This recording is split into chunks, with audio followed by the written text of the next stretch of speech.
All right, happy Thursday, everyone. We are back for another Bible study. As always, excited that it is Thursday. And tonight we are kind of doing a dive into world history simply because of the chapter that we are in. We are in Genesis chapter 10. As you know, we're doing one chapter per week. This is one of those times that I highly advise anyone who is just seeing this like on TikTok to hop over to YouTube simply because I have a PowerPoint that I'll be sharing. Because when you go through the lineages, it's one thing to read all these names, it's another thing to see it visually. And because we're doing world history, this is one you're going to want to see visually. So if you're on TikTok, you're going to want to go to the profile, double click it, and go to my YouTube channel, Getting on Higher Ground. For those of us on YouTube, welcome. We are going to jump into the reading Genesis chapter 10. As usual, we're going to read it all the way through, but then instead of us walking through just the words on the screen, I put the words with some pictures so we can see visually what group of people this is talking about, how this impacts world history, because this really does start. If it's anything about modern times that you need to understand biblically, it's going to be Genesis 10. That's when it really starts to break it down after the flood. Okay, these are Noah's three sons, and these are all the lineages of Noah's three sons. And who are these people and where do they live? And it's got a lot to do with what's going on over in the Middle East today. Okay, so give me a second to just pull my screen up to make sure that I can share with you what I want to share with you. We are doing. All right, so as usual, we're reading in NLT version.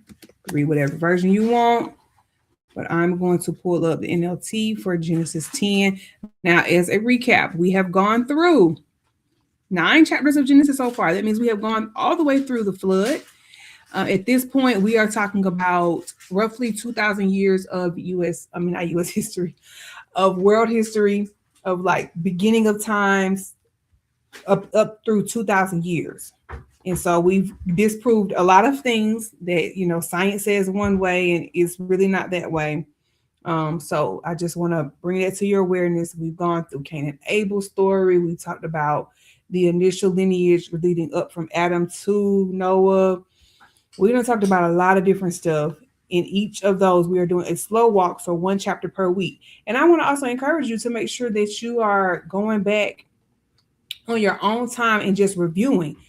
When I send out the newsletter every Friday morning and it has the link to the Bible study guide, that's your opportunity to just recap some of the things that we talked about and you learn. You literally can read what I put in the newsletter and do the Bible study guide along with like chapters just to have your own time. So whether you do that on Friday, on Saturday, on Sunday as your supplemental, it's extra stuff to help you study the Bible.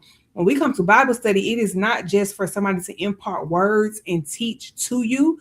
You have to take what they are teaching you and sharing with you from their revelation and what the Spirit has showed them, and you have to go and do your own. So you got to take it a step further so that your learning can continue. Because I've been studying Genesis for quite some time now. If this is your first time really being exposed to Genesis, a lot of information is new, and you got to sit with it for a little bit and maybe come back to it. So that's why I send those links out, because essentially, if you want to do this again next year, or you want to kind of come back to certain pieces later on, you know where you can go and have a free resource to do so. All you got to do is go back to the newsletters, go back to the Bible study guide. It's all linked together and just make it happen. Okay, so let me go ahead and share my screen and make sure that let's see, share the window of this one. Okay.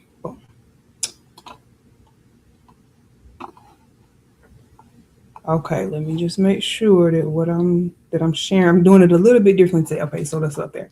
All right, so we're on Genesis 10, NLT version. Let's read through it one time and come back to the top.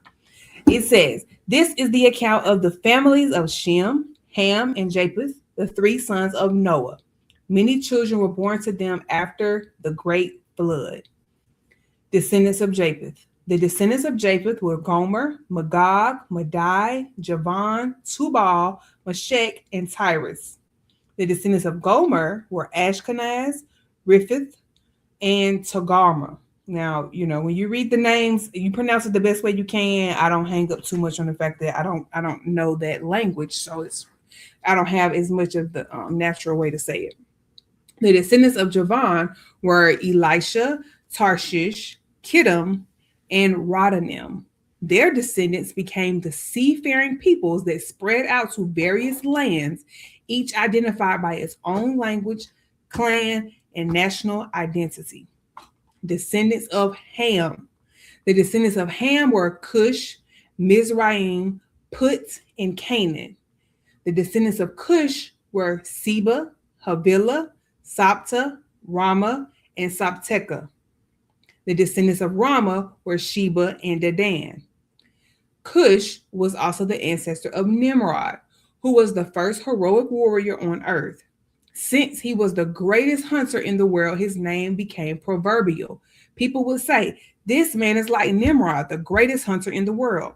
He built his kingdom in the land of Babylonia, with the cities of Babylon, Erech, Akkad, and Calneh.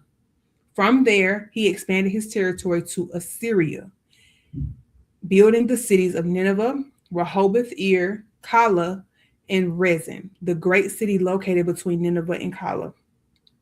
Mizraim was the ancestor of the Ludites, Anamites, Lahabites, Naphtuhites, Pathrusites, Casluhites, and the Caphtorites, from where the Philistines came. Canaan's oldest son was Sidon, the ancestor of the Sidonians. Canaan was also the ancestor of the Hittites, Jebusites, Amorites, Girgashites, Hivites, Arkites, Sinites, Arvadites, Zemarites, Hamathites. The Canaanite clans eventually spread out, and the territory of Canaan extended from Sidon in the north to Gerar and Gaza in the south, and east as far as Sodom, Gomorrah, Admah, and Zeboim near Lasha. These were the descendants of Ham, identified by clan, language, territory, and national identity. Descendants of Shem. Sons were also born to Shem, the older brother of Japheth. Shem was the ancestor of all the descendants of Eber. The descendants of Shem were Elam, Ashur, Arphaxad, Lud, and Aram. The descendants of Aram were Uz, Hul, Gether, and Mash. Arphaxad was the father of Shelah, and Shelah the father of Eber. Eber had two sons. The first was named Peleg, which means division, for during his lifetime, the people of the world were divided into different language groups. His brother's name was Joktan. Joktan was the ancestor of Almodad, Shelef, Hazar-Maveth, Jerah, Hadaram, Uzal, Dikla, Obal, Abimael, Sheba, Ophir, Havilah, and Jobab. All these were the descendants of Joktan. The territory they occupied extended from Mesha all the way to Safar in the eastern mountains. These were the descendants of Shem, identified by clan, language, territory, and national identity, or other words, ethnicity. These are the clans that descended from Noah's sons, arranged by nation according to their lines of descent. All the nations of the earth descended from these clans after the great flood. Okay, I know that was a lot.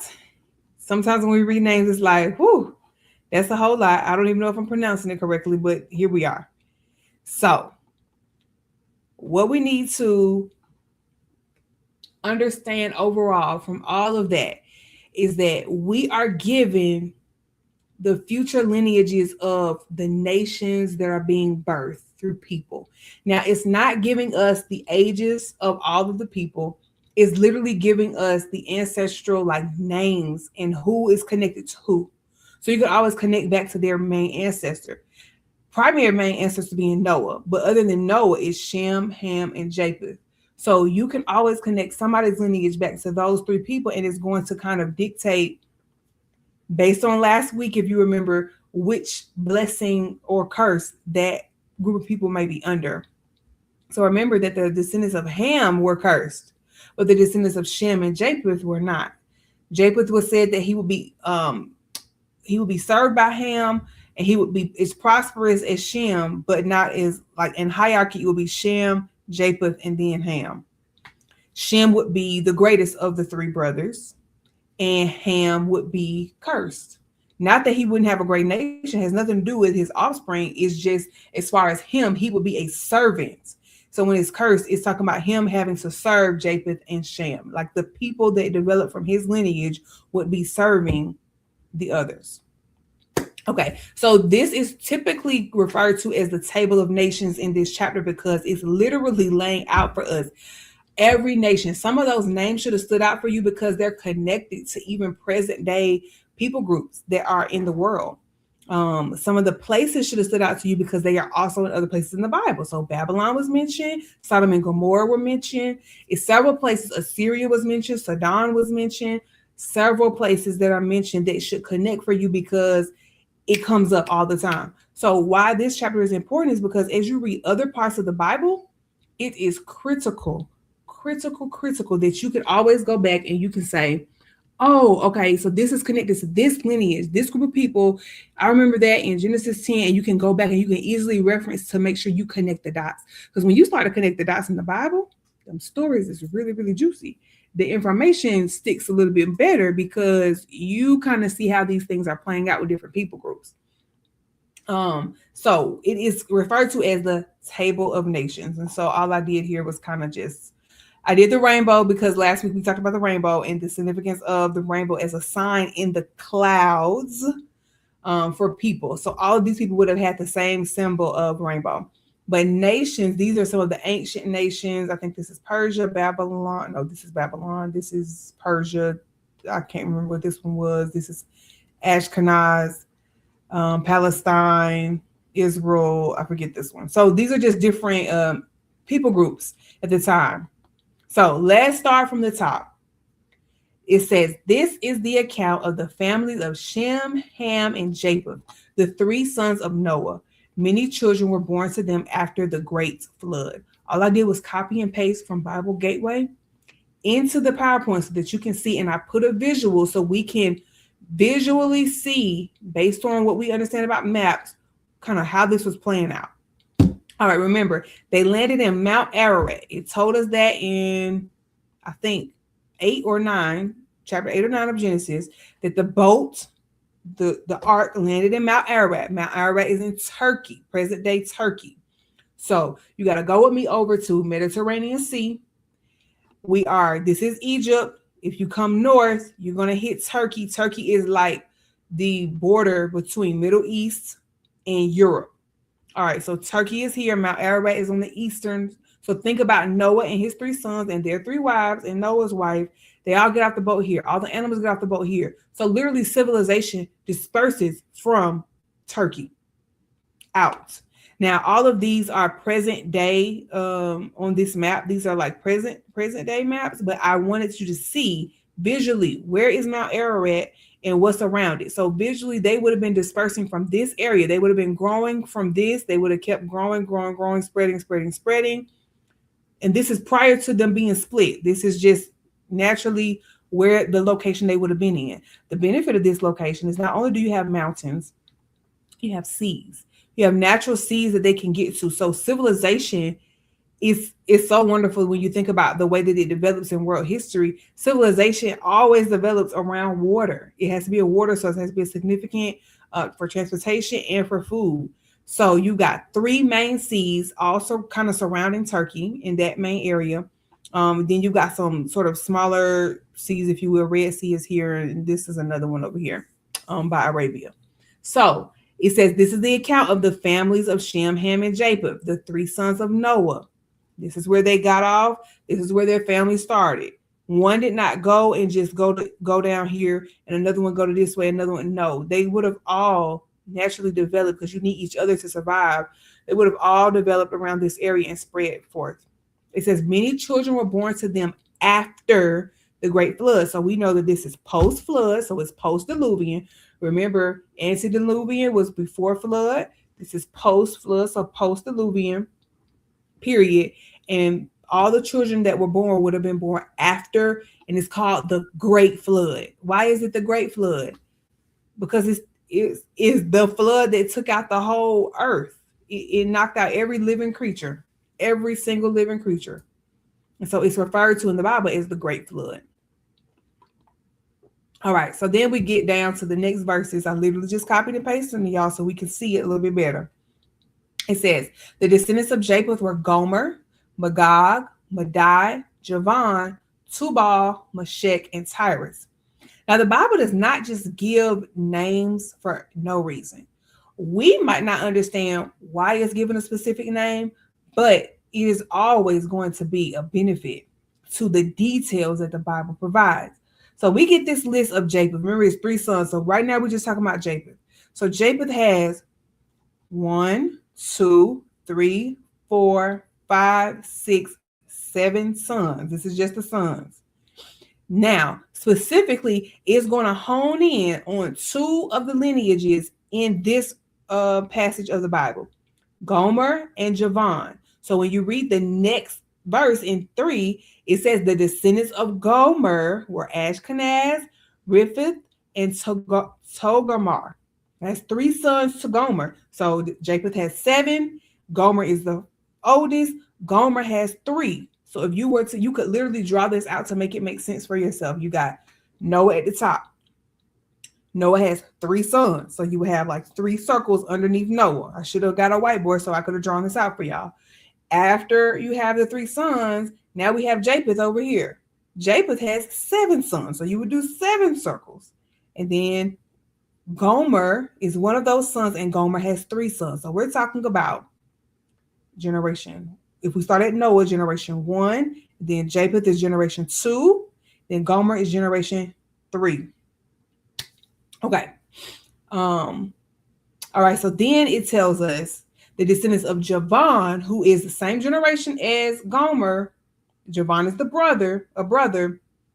He has his descendants were Elisha, Tarshish, Kittim, and Rodanim. So he has 4. Gomer had 3. Javan has 4. It's really, this is like basic interpretation of the information it's given us. And when it says descendants, it's talking about a direct descendant. So this is like their sons. It's not telling us in the future. It's not the same Elisha as in like Elijah and Elisha. So it's a different one. So I know sometimes names are repeated, but you just follow the descendants and you will know kind of like if it's that person or not. Their descendants, we're going to use our pronouns. Their descendants became the seafaring peoples. Whose descendants? Their descendants. What is they're referring to? They're referring to the descendants of Javan, who were Elisha, Tarshish, Kittim, and Rodanim. Those 4 boys, those descendants, became the seafaring peoples that spread out to various lands, each identified by its own language, clan, and national identity. So, seafaring peoples that spread out to various lands. Now, when it says each identified by its own language, clan, and national identity, that's like what we use the word for ethnicity. So it's saying that essentially each of these people, even in Gomer, each of these people developed their own language, clan, national identity. Because remember, it's something we will get to it next week on the details as far as what took place. But eventually everybody has different languages. So the Ashkenaz descendants would have had one language, even though their brothers with Riphath would have had a different one. Togarmah would have had a different one. All brothers, three different nations, essentially. National identity, 3 different nations here. Javan, this is 4 different nations here.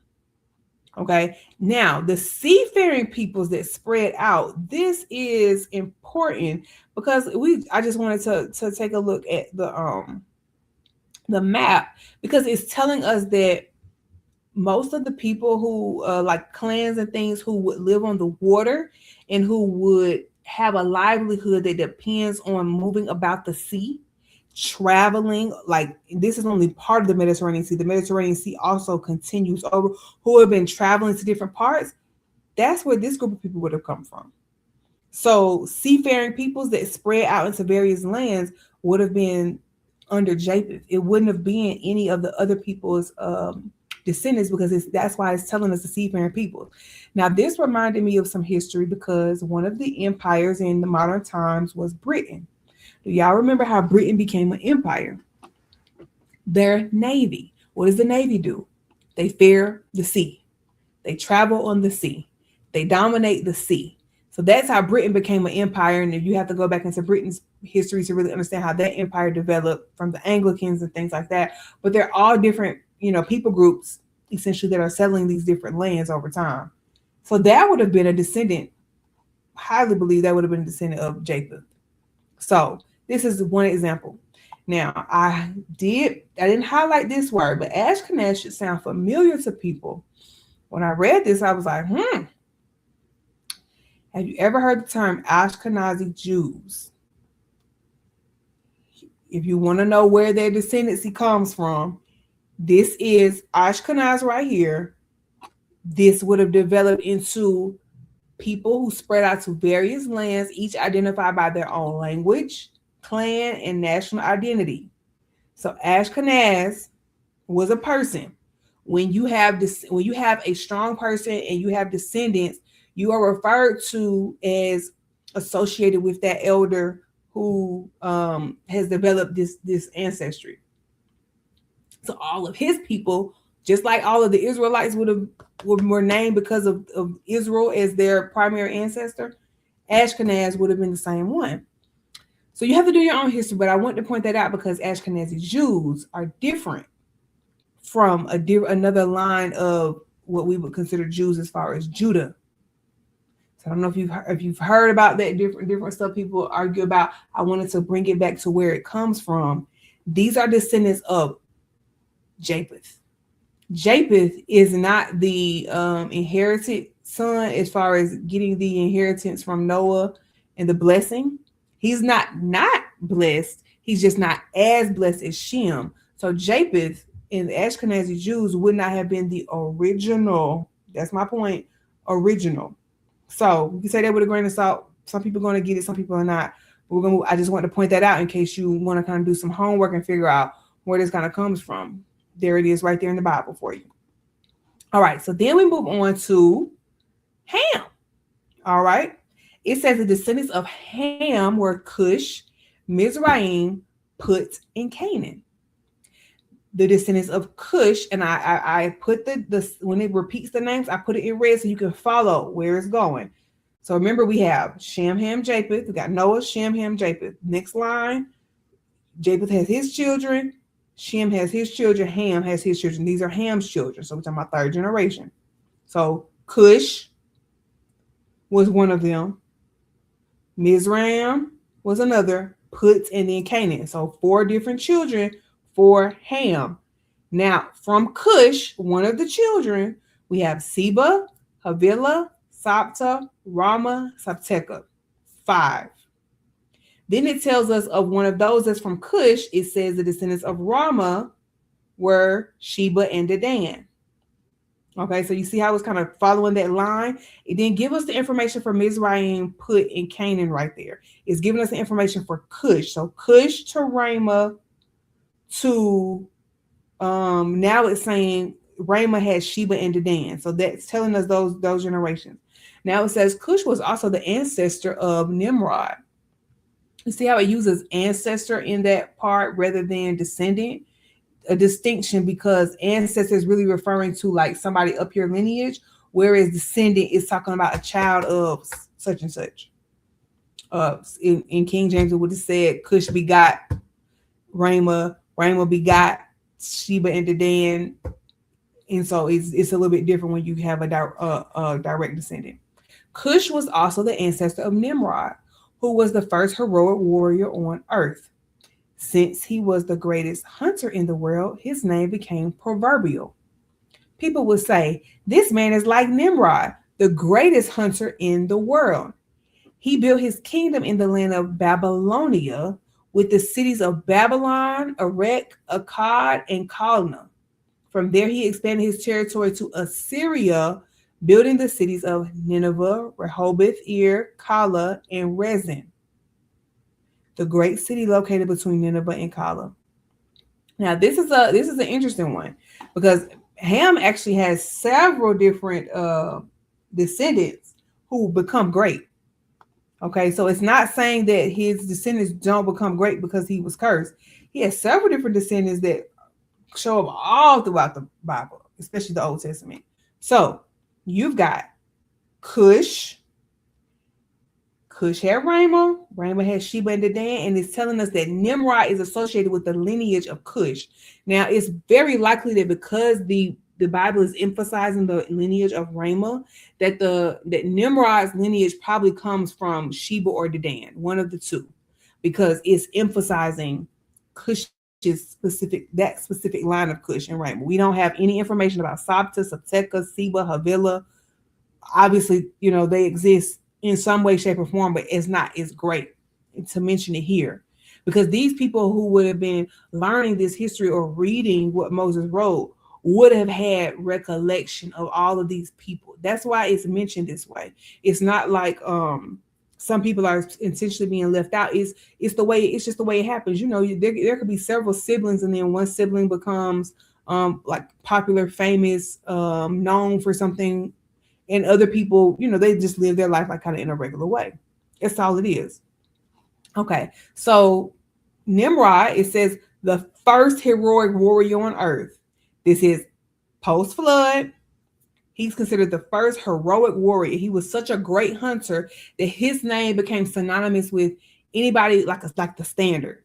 So anybody who was a good hunter would be compared to being as good as Nimrod. So it'll be like how people compare like Michael Jordan type of thing, or LeBron type of thing. Like those types of names resonate with people. And so, you as good as this person, or you not as good as this person.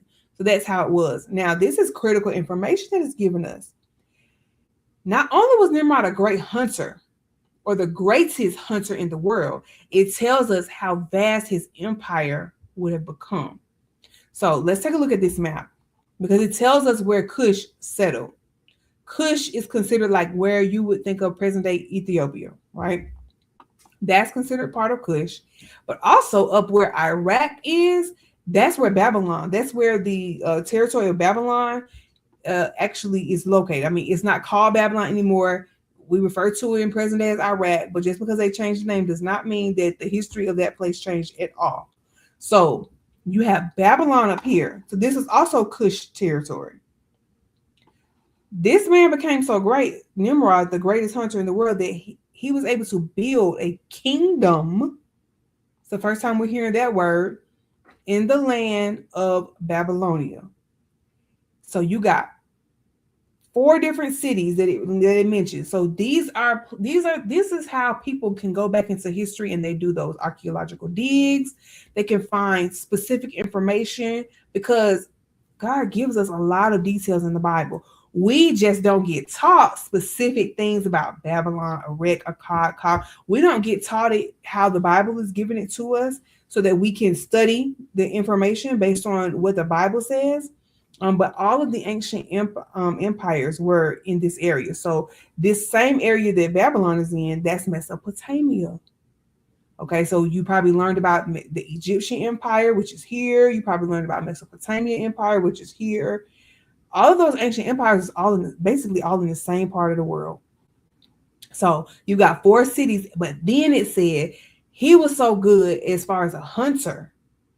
And so if you can hunt animals, you can hunt people, you can control. So that's how, he would be taking over territory. This man was so good, he expanded his territory to Assyria. So you can't really see it, but it's right here in the corner. So this is Syria. Assyria was obviously larger than just Syria, present day Syria, but all of that. So not only would he have had this part where this sea is over here and where the Tigris and Euphrates rivers are over here, he would have expanded to the sea. That's what it's saying. His empire expanded. He didn't just take over one area and have those cities in that area. He took over the whole thing. These are empires. Okay. And we know about Nineveh because Nineveh is in Jonah. So all of the great cities that we hear about and the people we hear about come back to Genesis. So we have to understand it in Genesis, just like as a kind of overarching context, so we can better understand it when it's coming up in the Bible. Because when Jonah says that city is evil and he runs away, you can kind of see where is Nineveh up here in Assyria and Jonah all the way over here. You can't see it on this map, but he's all the way over here in I forget the city he ran off to, but he done took a boat and he done sailed the Mediterranean. He done went all the way the other way. Okay, so this is the example for Cush right here. Now let's see how it also explains more about Ham's descendants still. It says the descendants of Ham were Cush, Mizraim. I just put it at the top so you can see it again. Mizraim put in Canaan. Those are still the descendants. We did Cush.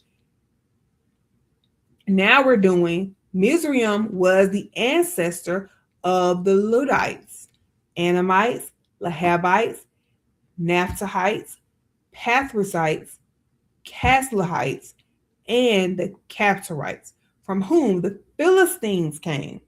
Okay, so ancient maps show us where that territory was that Mizraim would have been dominating.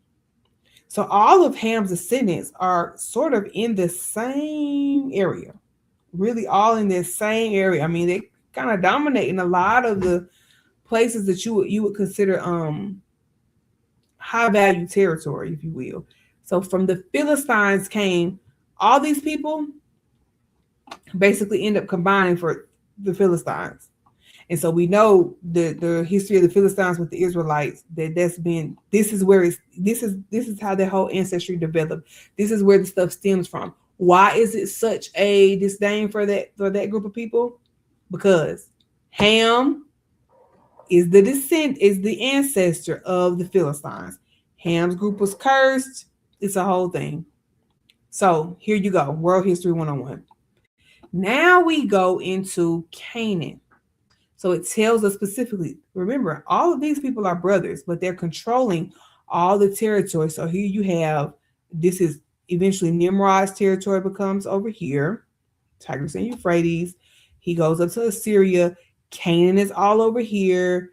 Mizraim is here. Put is over here. Cush is down here. You got a lot of things that are happening with this specific descendants of Ham. So now it says Canaan's oldest son was Sidon, the ancestor of the Sidonians.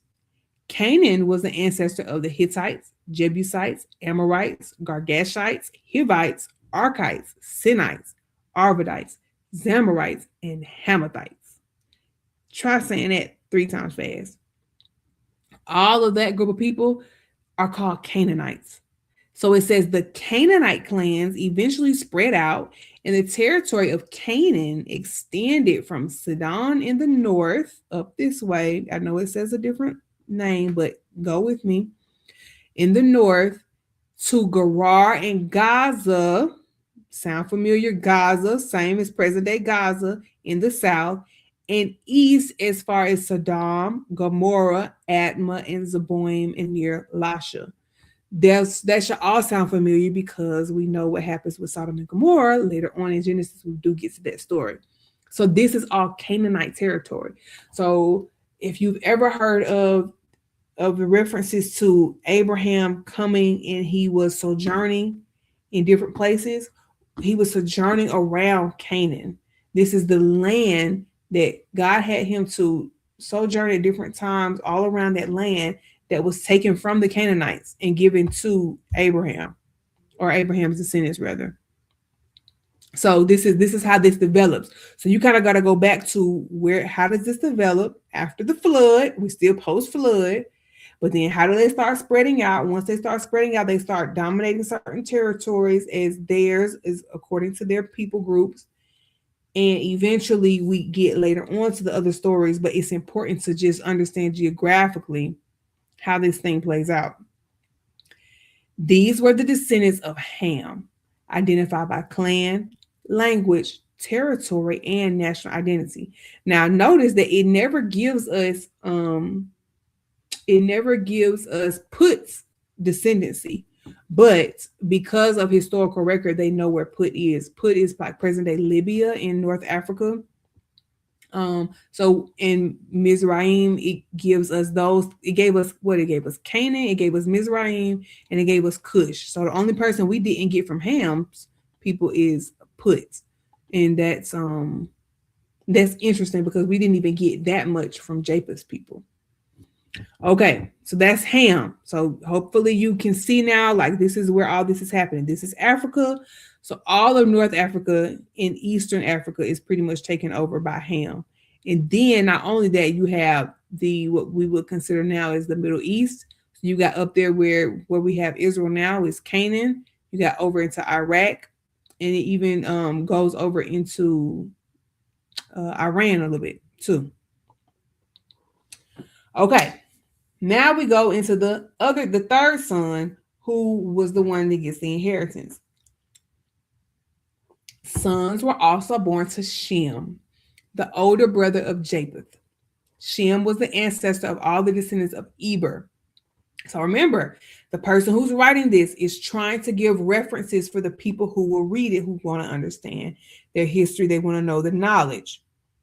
They would have recognized Eber. There would have been a descendant that they would know by name, just like Canaan was a descendant they would have known by name. It says the descendants of Shem were Elam, Ashur, Arphaxad, Lud, and Aram. Now, where is Eber? Eber is not there. This is referring to Shem as one of the higher ancestors, meaning he's older, but it's not a direct, Eber is not his son. It just told us who his sons were. Elam, Ashur, Arphaxad, Lud, and Aram. So 5 sons. That's interesting. One son had 3. Was it 3? Japheth had 3 sons. Ham had 4, and Shem has 5. I'm just noticing that. No, I said that wrong. Somebody else had 3. So never mind. Scratch that. Okay.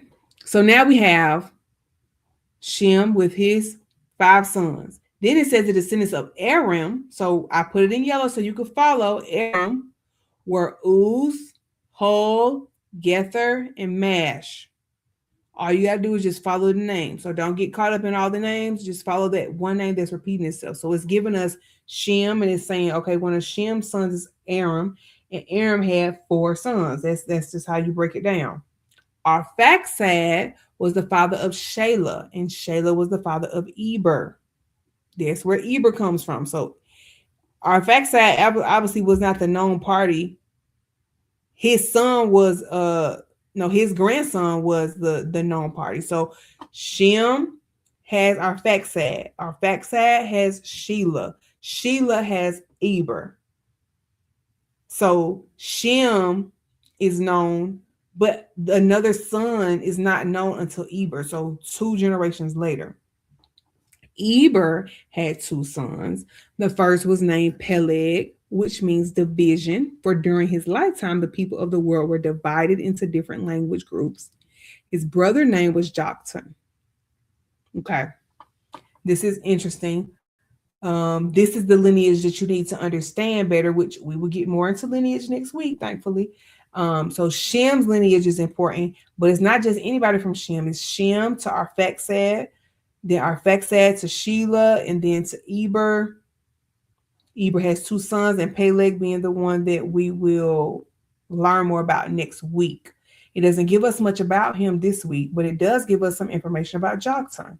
So all of these people, we kind of know what area they would have settled in.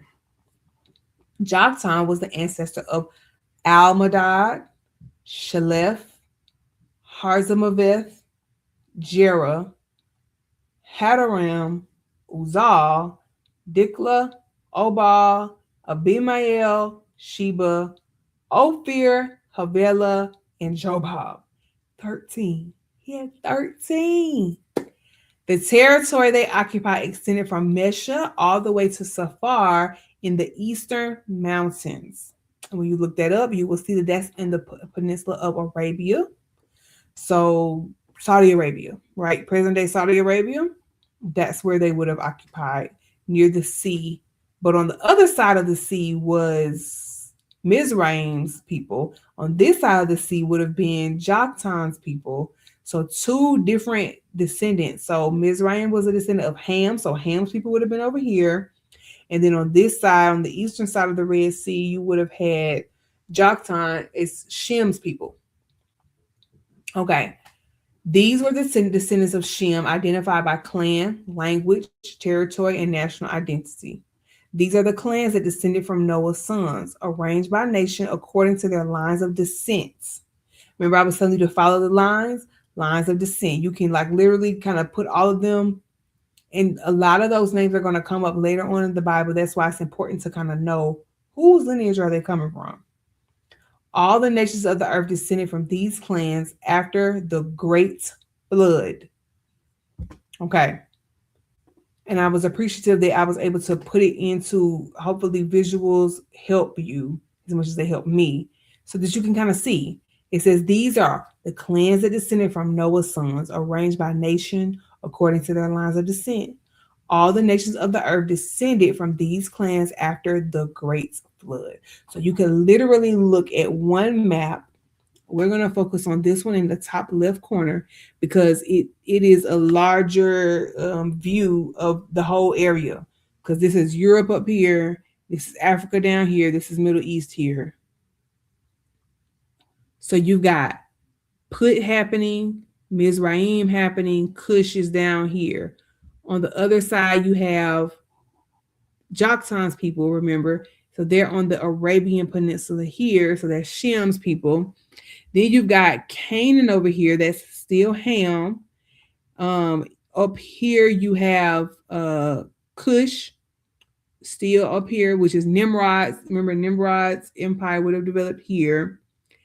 And then seafaring people would have been all around the sea, but mostly north into Europe. So all of this going all the way over to Spain and probably up to Britain at one point ended up basically becoming Jacob's people because they were seafaring people. So that is chapter 10. I pray that you all were able to get something from it, and I will be looking over for questions because that was a lot of descendants. Those were a lot of pictures. I would highly encourage you to go over and just make sure you're comfortable with the map. Like, maps for me tell a whole thing. So if you like have a map, because I'm sending you a map tomorrow where you just can identify where the people were, who was what, and you could just kind of put it on the map and just nail it out for yourself, because you got to keep that visual in your mind when you're reading, especially something like Abraham, where Abraham is told to go from Ur the Chaldeans. No, his father was told to go from Ur the Chaldeans, and they traveled to this place, and then they went to Canaan, then they went to Egypt, and you can kind of follow in your mind, where are they traveling to, and who is living in those territories that they're having to interact with. So I just think it's interesting when you see it from a geographical perspective.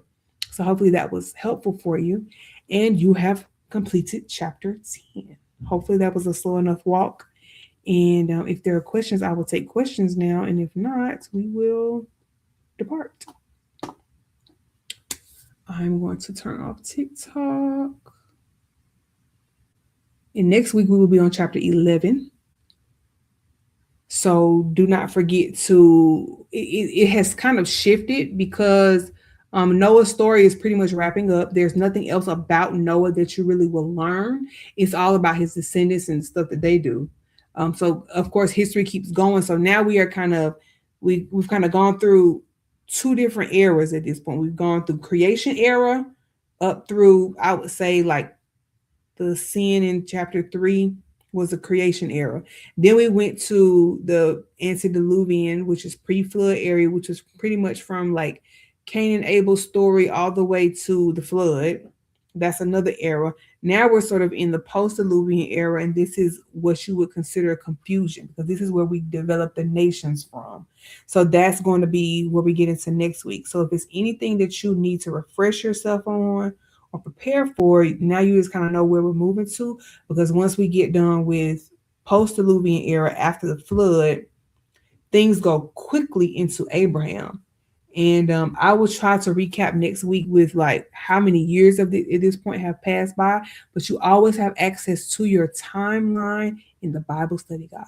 All you gotta do is click on the link in the email, and you have access to the timeline so you can kind of see for yourself where we are, what's going on, how long the Noah lived, who's alive, who done did what, where's Peleg, all the people that you might need to identify are going to be on the timeline. That's why we keep it current. So I hope that that was fruitful for you, and I hope y'all have a wonderful, wonderful weekend.